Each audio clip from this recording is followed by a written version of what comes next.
MP board class 10th वाले सभी बच्चे ध्यान दें। प्यारे विद्यार्थियों, वार्षिक परीक्षा पेपर 2026 के लिए मैं आप समस्त विद्यार्थियों को हिंदी विषय का पेपर बताने जा रहा हूं। प्यारे विद्यार्थियों, आप सभी छात्रों को इस क्वेश्चन पेपर को ध्यान से देखना है, क्योंकि मेरे द्वारा जो प्रश्न पत्र बताए जाएंगे वो आपकी परीक्षा में 101% पूछे जाएंगे।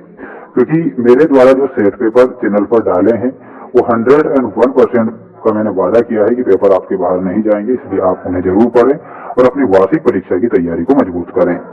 चैनल के द्वारा सभी विषय के पेपर आ रहे हैं, तो सभी विषय के पेपर आपको देखना है और सभी छात्रों को इन प्रश्नों को याद कर ही लेना है, क्योंकि प्रश्न परीक्षा में आएंगे और एक भी प्रश्न परीक्षा से बाहर आपको नहीं जाएगा, क्योंकि ऐसे मोस्ट क्वेश्चन हम आपको बता रहे हैं।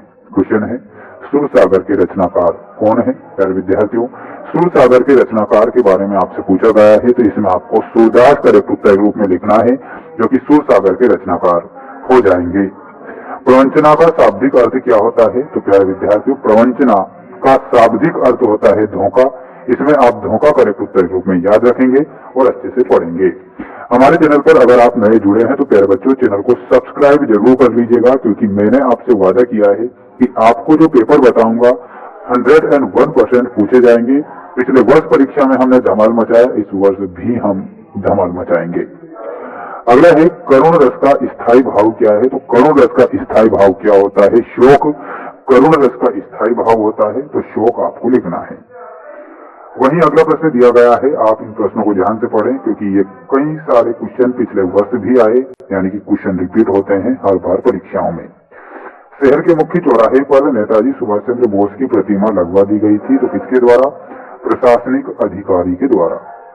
दशानन में कौन सा समास होता है? तो दशानन में आपको लिखना है बहुब्रीहि समास दशानन में होता है, तो बहुब्रीहि समास आप लिखेंगे। भोलानाथ का असल नाम क्या था? तो तारकेश्वर नाथ भोलानाथ का असल नाम था, तो इसमें आप तारकेश्वर नाथ करेक्ट उत्तर के रूप में लिखेंगे, जो कि सही होगा।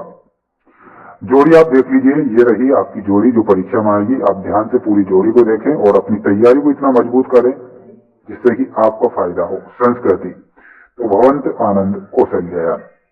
कन्यादान में हमारा ऋतुराज सही उत्तर होगा। मैं क्यों लिखता हूं, यह अज्ञे की रचना है। अधिक बोलने वाला वाचाल होता है। प्रत्येक चरण में 16-16 मात्राएं होती है चौपाई छंद के, और नाच न जाने आंगन टेढ़ा ये एक लोकोक्ति है। तो ये जोड़ी आपकी कंप्लीट हो चुकी है। इसके बाद आप देख सकते हैं सत्य सत्य वाले क्वेश्चन जो आपकी परीक्षा में आएंगे। देखिएगा, सूरदास वल्लभाचार्य जी के शिष्य थे, ये बिल्कुल सत्य लिखना है। मूरत मधुर मनोहर देखी में यमक अलंकार होगा, गलत है। भगवान साक्य मुनि अपना धर्मोपदेश प्राकृत भाषा में देते हैं, ये सत्य लिखना है। न्याय के अनुसार आचरण करना न्यायशीलता है।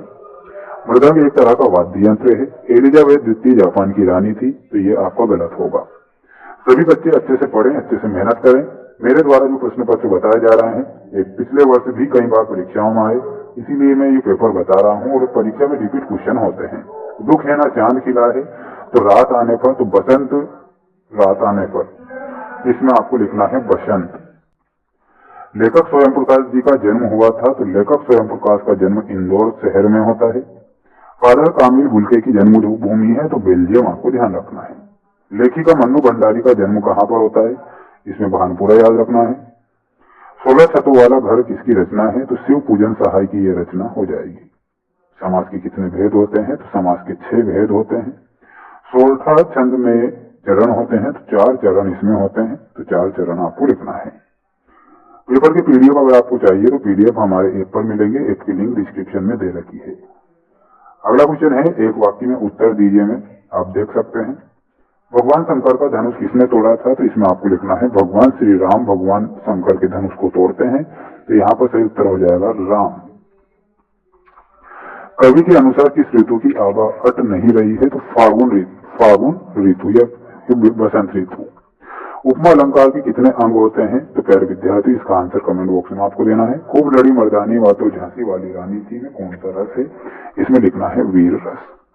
जो शब्द सबसे कम समझ आते हैं उसका जिनका उपयोग होता है सबसे अधिक, उन्हें क्या कहते हैं?